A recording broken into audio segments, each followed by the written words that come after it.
Masama ba? Masama! Magupad ka na nga! Masama ba maglaba?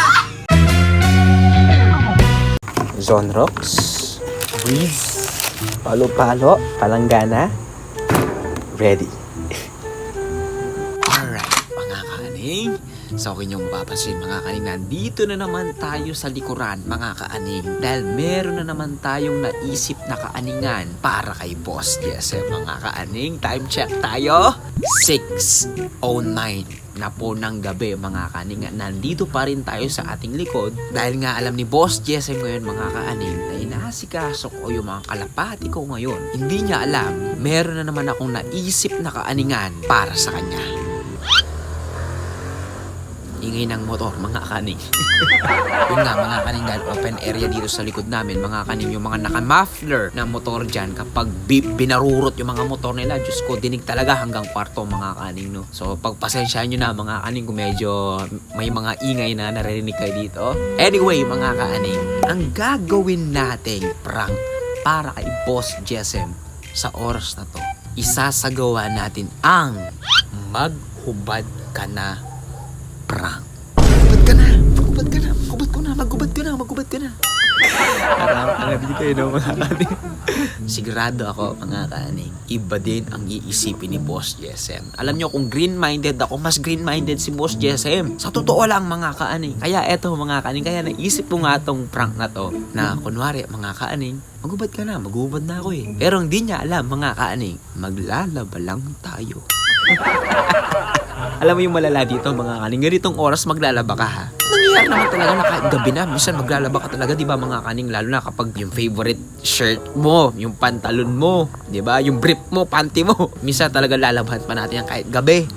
So, kailangan galingan natin mag-acting dito, mga kaning, at mamaya itatago natin yung camera doon, mga kaning, sa mga halaman. Tapos mamaya, tatawagin natin siya dito na pumunta dito. Sasabihin ko, magpapatulong ako na, basta kahit anong pwede natin ipatulong dito mamaya. Para mapapunta lang natin siya dito mamaya, mga kaning. Tapos tatawagin natin siya. Sana nasa mood siya, mga kaning, na pumunta dito. Kasi nung minsan, ayaw niyang pumunta dito kahit anong pilit ko kasi daw, malamok. Alam niyo, kinakabahan ako, mga kaning. Kasi hindi ko alam kung anong magiging reaksyon niya mamaya, kung magagalit ba siya, mapapapayag ba natin siya, o halata na pinaprank lang natin siya, mga kaning. Pero gagawin ko yung best ko, mga kaning, para sa inyo, na mapaniwala natin siya na seryoso akong dapat maghubad siya. Kasi maghuhubad ako mamaya. Handa na ba kayo, mga kaning, na makita na naman ang aking macho na katawan? Makikita nyo na naman ang pinagnanasan ni Boss Jessem. At ito ang dahilan kung bakit napaibig siya sa akin eh. Dahil sa macho ng katawan. Joke lang, mga kaning. So, yun na, mga kaning, muna natin patagalin to. Set up na natin yung camera doon. Pagdating niya dito, mga kaning, sasabihin natin sa kanya talaga na dapat maghubad na siya. Maghubad ka na. Maghubad ka na!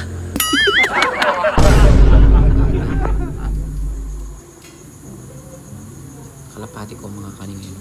Saddle Miss Mark.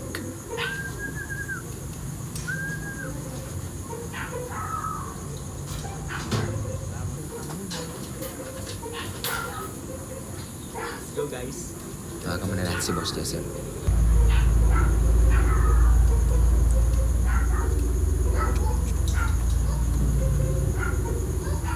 Tagal sumagot eh. Ang tagal sumagot, nakatulog pa yata. Naku. Hello? Hello? Ang ginagawa mo? Hindi ka nainip dyan? Dito ka muna para may kakwentuhan ako dito habang naglilinis. Saan ka ba? Sa likod! Saan pa ba? Gusto mo sa puso mo lagi eh, no? Gusto mo palagi nasa puso niya eh. Punta ka dito? Punta ka dito? O, bilisan mo ha. Ingat ka dyan. Magdala ka ng flashlight. Yung cellphone mo. Baka mapakan mo na naman yung aso eh. Ang tanga-tanga mo eh. Okay, intayin kita dito. I love you. Ay? Okay, bye-bye.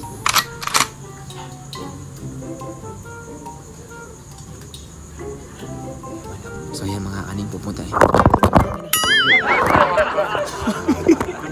Nga ba sinasabi ko yun, mayos pagkakasit at paputangin na, baka pumunta na siya dito. Bilisan natin. Ayan. Ayan.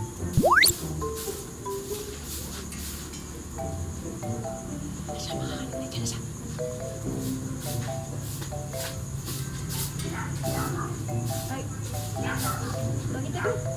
Hindi ko tinaulan ng mga aso? Hindi. Wow. Ito naman, bebe. Kilala na ako ng mga yan, di ba? Tingnan mo. Nabantayan niya ata yung asawa. Pinabantayan niya. Tingnan mo. Oo. Diyos ko. Lagi yung kinakasta lagi yan. Diba last time pumunta ka dito, ganyan lang yan. O, tingnan mo, laki na. Siyempre tumatanda na sila eh. Dominant check ang tawag. Opal check. I-check mo. Wala yung nila. Proud. Territory yung mga. Yung pinakamatanda. So, taro ka din. Mahal yan, bebe. Bibenta mo? Mahal to. Pero mas mahal ka. Mas Kuha mahal mo doon! ako. Mas mahal mo ako, pero gabing-gabi na nandito ka pa rin. Tawag-tawag ka pa. Kung gusto mo. Mas mahal ko yung mga to. Doon ka muna, nag-awalis ako eh. Pinapunta mo. kita dito para Pinapunta mo meron ako akong dito, tapos pagkwentuhan. Para hindi ako natatakot. Puko doon. Hindi ka magulis. Tapos na ako. Bakit ba? Hindi ka magulis pa ako. Gaban niya. Taas mo yung paa mo. Huwag kang nangingialam. Tingnan mo. Alam mo. Pinapunta Go, kita dali. dito. Hindi para wain ako ah. Para hindi mo ako awayin. Ikaw dito. Inaaway mo ako eh. Nagwawalis ako dito. Alam mo nang siyempre mapupunta sa yung buhangin. Dito niya itaas yung paa niya. Tataas mo na. Yan ang kagandahan sa mga tayo ng ano eh. Ng kalapate. Hindi kasulad ng mga ano. Hindi. Mabaho. Kalapate hindi naman. Kung magubad ka na. Ha? Kung magubad ka na. Ha? Kung magubad ka na. Ha? Narinig ka ng mga kalapati. Huwag mong iligaw yung usapan. Asan yung mic? Tingnan. Tama na. Oh, wow. Hindi. Hindi ka rin nahiya kay Lola. Nandyan sa takto yung mga sabihin na. Ganitong oras nga masarap. Hindi ka nahiya. Ang ingay. Papag na ilas pa na to. Ay, ayoko. Ba't ka na? Ano mo ngayon sa tabi ng bahay? Puro pigsig dito. Ba't kayo ko? Magiging ba dyan pa nga? Makakita. Wala kang magubad ako. Ba't ka na?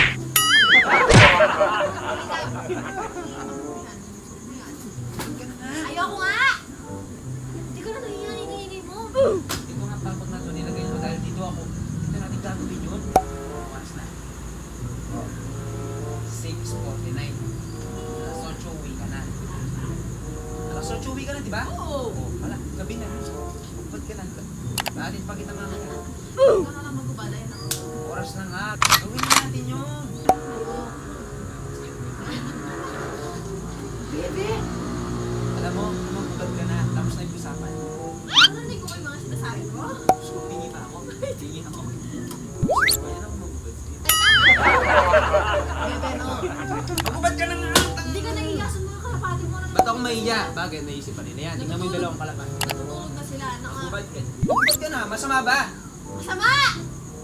Magubad ka na nga. Masama ba maglaba? Masama ba maglaba ha? Ayan o. Nag-ready ako ng... Batsa! Sondro! Sabon! Tsaka palpal. O. Tubig na lang. Madumi na ng damit mo eh. Kaya nga dapat maglalaban ha?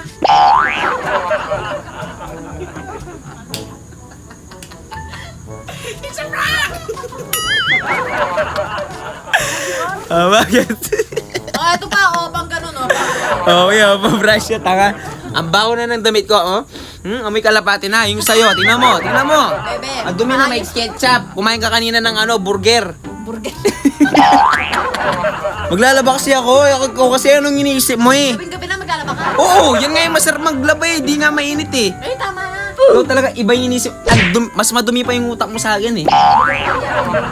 Wala naman dito si Lola. Kahit na. Ang ingay-ingay mo, di marinig ka. Yung kapitbahay mo ba? Sabi ng Edmond kay girlfriend na magubad siya kami. Alright, shoutout kay Kim Darrell Solano, GM Bob Channel, Mads Daris, Jan Romel Serrano, Jobert Tolero, Lenny Ampoan, Buknoy Tolits Vlogger, Sandro Lleno, Rosel Menor.